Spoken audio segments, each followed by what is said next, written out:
We've got to edify one another in that instruction too, including in the assembly. Listen to 1 Corinthians 14 and 26. How's it then, brethren, whenever you come together, each one of you has a psalm, has a teaching, has a tongue, has a revelation, has an interpretation. Let all things be done for edification. All of our things, including our teaching, needs to edify. He goes on in 31, for you can all prophesy one by one, that all may learn and all may be encouraged. Brethren who teach, the aim of your teaching needs to be to edify. It needs to be so that others can learn and be encouraged. Don't take that work lightly and just throw your sermons together. Put time and effort into it. Work on it. Study. Meditate. Give it the effort that it deserves. It's a spiritual meal. Wonderfully charming lady in a church in another state far away, and she's actually passed on. Went there and was working with a friend and co-worker, and she came up to us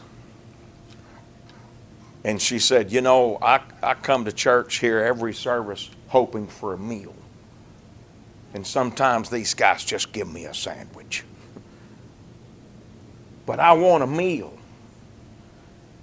And then she grabbed me and she did the same thing with my coworker at a different time. And she said, today you gave me a meal. Then later on she told me how much she liked the way that teaching was going and what a meal that was. And then she said, if you keep preaching that way, someday you're going to get shot. She meant it. She appreciated it. It made a difference. But I want to tell you what I want to ask you to think about. Think about the guy that's serving up sandwiches because he wouldn't take time to study.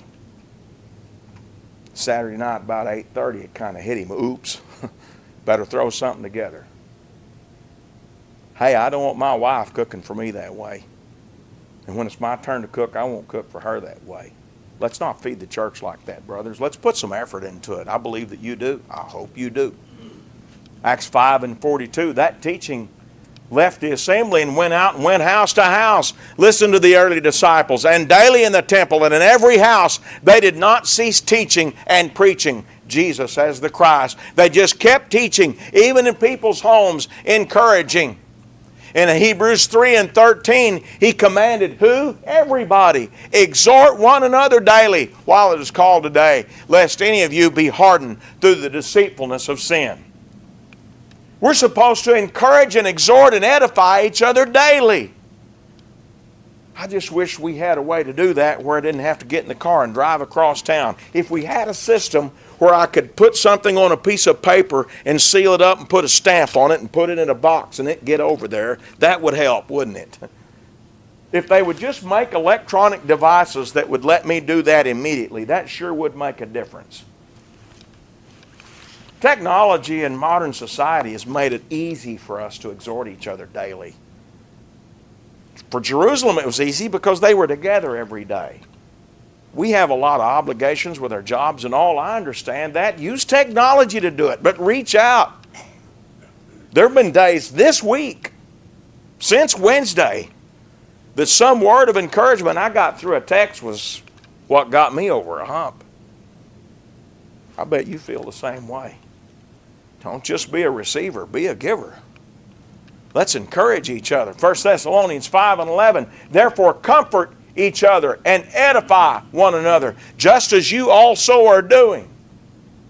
See, he told them to do what he already knew they were doing. Reckon it was important? You might think, well, you're putting a lot of emphasis on this. Do you think we're not doing it? Paul thought they were doing it, and he said, keep doing it. And that's my message today. I see you as a group that edifies each other. I want to encourage you to continue in that. That matters. That makes it a difference. That makes this a congregation that's easy to be a part of and hard to leave. You keep doing that. Think about being a congregation that edifies. It takes devotion, doesn't it? Devotion to the Lord and subsequent devotion to the church. They're always talking about how the human psyche needs something greater than themselves to live for. I think it's a well understood thing that people that live only for themselves eventually descend into misery. And people that find meaning in life are people that find something bigger than themselves to live for. So people are always looking for clubs, organizations, causes, whatever, is to have something bigger to live for than themselves. I'm going to tell you, there's nothing bigger than God. If you want something to live for that's bigger than yourself, then reach for God and live for Him. That message speaks to you if you're a child of God, but it certainly speaks to you if you're not a Christian today. I hope you'll think about becoming a Christian and being that devoted.